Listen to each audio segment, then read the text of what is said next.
નમસ્કાર. એક ગામમાં મહાજ્ઞાની બ્રાહ્મણ રહેતા હતા અને તેના પરિવારમાં એક દીકરી અને પત્ની હતા. દીકરીના લગ્ન બાજુના ગામમાં એક શ્રીમંત પરિવારમાં થઈ ગયા હતા. નજીકના બધા ગામોમાં બ્રાહ્મણ પ્રખ્યાત હોવાથી ઘણો ધનવાન પણ હતો. દીકરીના લગ્ન બાદ મહેલ જેવા ઘરમાં પતિ પત્ની એકલા રહેતા હતા. દીકરીના લગ્ન પહેલાં તેના બ્રાહ્મણ પિતાએ બધી જાણકારી મેળવી લીધી. એનું ભવિષ્ય પણ સારી રીતે જોયું હતું, જેથી કરીને તેની દીકરીને ભવિષ્યમાં કોઈ તકલીફ ના પડે. પરંતુ થોડા વર્ષો બાદ બ્રાહ્મણનો જમાઈ ખોટી સંગતમાં આવી ગયો અને દારૂના નશામાં હંમેશા ધૂત રહેવા લાગ્યો. એની કુટેવથી એ સાવ પાયમાલ થઈ ગયો. બ્રાહ્મણની દીકરી પર દુઃખનું પહાડ તૂટી પડ્યું. બ્રાહ્મણની પત્ની પોતાની દીકરીની આવી દશા જોઈને ખૂબ દુઃખી થતી અને તેમના પતિને કહેતી કે તમે આપણી દીકરીને મદદ કરો, પરંતુ બ્રાહ્મણ હંમેશા એમ કહી વાત ટાળી દેતો કે એમનો સમય જ ખરાબ ચાલી રહ્યો છે, આપણાથી કશું ના થઈ શકે, એમના નસીબમાં દુઃખ લખ્યું છે તો ભોગવવું જ પડશે અને એમના નસીબમાં સુખ નહીં લખ્યું હોય તો એ આપણા મદદ કરવાથી પણ નહીં મળે. પતિની આવી વાતો સાંભળીને બ્રાહ્મણની પત્ની મનોમન ક્રોધિત થતી અને વિચારતી કે કેવો બાપ છે, પોતાની સગી દીકરી દુઃખમાં દિવસો વિતાવી રહી છે અને એક પિતા થઈને એવી કોઈ મદદ નથી કરતા, હંમેશા ના પાડી દે છે. ભગવાને આ બધું ધન ધાન્ય સંપત્તિ આપી છે, એને શું કરવાની? જો પોતાની દીકરીને આટલી બધી તકલીફોમાં જ મદદ ન કરી શકીએ, બીજું કોઈ સંતાન તો છે નહીં કે એના માટે બધું સાચવી રાખીએ. પરંતુ બ્રાહ્મણના વિચારો અલગ હતા. એવું નહોતું કે બ્રાહ્મણને પોતાની દીકરી પ્રત્યે પ્રેમ નહોતો, પરંતુ એને પોતાની દીકરીની કુંડળીનો સારી રીતે અભ્યાસ કર્યો હતો અને એની દીકરી ગમે તે છોકરા સાથે લગ્ન કરત તો પણ એના જીવનમાં આ પરિસ્થિતિ, આ જ દુઃખ આવવાનું જ હતું. આ દુઃખ ભોગવ્યા વિના તેને છૂટકો જ નહોતો. સમય જતાં બ્રાહ્મણની દીકરીના ઘરે ખાવા માટે એન્નનો દાણો પણ ન હતો. એ બંને એના પિતાના ઘરે આવ્યા. બ્રાહ્મણ અને તેની પત્નીએ બંનેને પ્રેમથી ભોજન કરાવ્યું, એમનો સારી રીતે આદર સત્કાર કર્યો.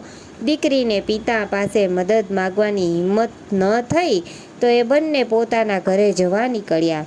પરંતુ મા પોતાના સંતાનને ક્યારેય દુઃખી ન જોઈ શકે. બ્રાહ્મણની પત્નીએ છુપાવીને તમને લાડવા આપ્યા અને જેની અંદર સોનાના સિક્કા હતા, જેથી કરીને જમાઈ અને દીકરીની આર્થિક સહાય થઈ શકે.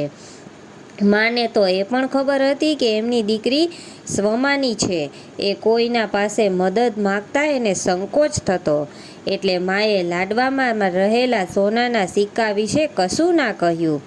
બ્રાહ્મણની પત્નીને લાગ્યું કે ઘરે જઈને લાડવા ખાશે તો સોનાના સિક્કા મળી જશે, પોતાની યુક્તિથી દીકરીને મદદ મળી શકે.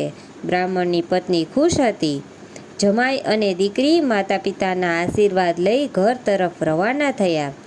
દીકરીનું ઘર દૂરના ગામમાં હતું. એ સમયમાં બળદગાડી પર અવર જવર થતી અને સોનાના સિક્કા સિવાય વસ્તુની લેણદેણથી પણ વ્યવહાર ચાલતો હતો. જમાઈ અને દીકરી પાસે તો એક પણ પૈસો ન હતો, તો બળદગાડીમાં કેવી રીતે જવું? એમ કરી બંને એમના ગામ તરફ ચાલતા થયા. માંડ થોડે દૂર પહોંચ્યા કે દીકરી થાકીને રસ્તા વચ્ચે બેસી ગઈ અને કહેવા લાગી કે મારાથી હવે એક પણ ડગલું આગળ નહીં ભરાય. અને પત્નીને રસ્તામાં એક બળદગાડી ઊભી રાખી એમાં બેસી ગયા, પરંતુ એને આપવા માટે એમના પાસે કશું ન હતું. જે થશે એ જોયું જશે, એમ વિચારી બંને ગાડામાં બેસી ગયા. બળદગાડીના માલિકે એમના ઘર પાસે ગાડું ઊભું રાખ્યું. એમના પાસે આપવા માટે કશું હતું નહીં, તો એ લાડવા એને આપી દીધા. ગાડાનો માલિક ત્યાંથી નીકળી બજારમાં પહોંચ્યો તો એને થયું કે આટલા લાડવાથી શું થશે? હું કંદોઈને વેચી મુદ્રાઓ લઈ લઉં.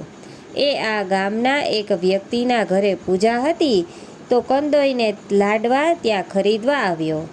કંદોઈએ એ જ લાડવા પહેલાં પૂજારીને વેચી દીધા, કેમ કે એને ખબર નહોતી કે એ ક્યારે બન્યા છે. જે ઘરમાં પૂજા હતી ત્યાં એ જ પ્રખ્યાત બ્રાહ્મણને ત્યાં જ પૂજા વિધિ માટે બોલાવવામાં આવ્યો. જેના ઘરે પૂજા હતી એ વ્યક્તિ ગરીબ હતો, તો પૂજા વિધિ કર્યા બાદ બ્રાહ્મણને એ જ લાડવા પ્રસાદ અને દક્ષિણા રૂપે આપ્યા. ઘરે જઈને બ્રાહ્મણ અને તેની પત્નીએ લાડવા જમવા લીધા તો તેમાંથી સોનાના સિક્કા નીકળ્યા. બ્રાહ્મણની પત્ની બધું સમજી ગઈ અને અચાનક રડવા લાગી. બ્રાહ્મણે રડવા પાછળનું કારણ પૂછ્યું ત્યારે તેની પત્નીએ બધી વાત કરી. બ્રાહ્મણની પત્નીએ એમની વાત ન માનવા માટે માફી માગી. બ્રાહ્મણે કહ્યું, તારા જેમ હું પણ મારી દીકરીને દુઃખી નથી જોઈ શકતો, પરંતુ છેલ્લે પરિણામ આ જ આવતું અને આપણે મદદ કરત તો જમાઈને હંમેશા માટે તેની આદત પડી જતી અને દરેક વખતે એ આપણી પાસે આશા રાખતા. ઘણા સમય બાદ બ્રાહ્મણની દીકરી અને જમાઈ ફરી એમના ઘરે આવ્યા, પરંતુ આ વખતે તેમની પરિસ્થિતિમાં સુધારો હતો. બ્રાહ્મણે ગઈ વખતે કોઈ મદદ ન કરી અને સાથે સમયનો માર એવો પડ્યો કે જમાઈ સુધરી ગયા અને નવો કારોબાર શરૂ કરી દીધો. હવે તેમની આર્થિક સ્થિતિમાં સુધારો થવા લાગ્યો. આપણા ભાગ્યમાં લખાયેલું દુઃખ ભોગવવું જ પડશે, જે એનાથી તમે બચી શકતા નથી. સમય અને કર્મો ખરાબ હશે તો તમારા દુઃખ, તમારી તકલીફો તમારો પીછો ક્યારેય નહીં છોડે. તો આ એક હતી અદ્ભુત વાર્તા. જો આ વાર્તા તમને કેવી લાગી કોમેન્ટમાં જરૂર જણાવજો, અને સારી લાગી હોય તો અમારી ચેનલને લાઇક, શેર અને નવા હોય તો અમારી ચેનલને સબસ્ક્રાઈબ જરૂરથી કરજો. ફરી મળીશું એક નવા વિડીયો સાથે. ત્યાં સુધી તમે તમારું ધ્યાન રાખજો. જય શ્રી કૃષ્ણ. રાધે રાધે.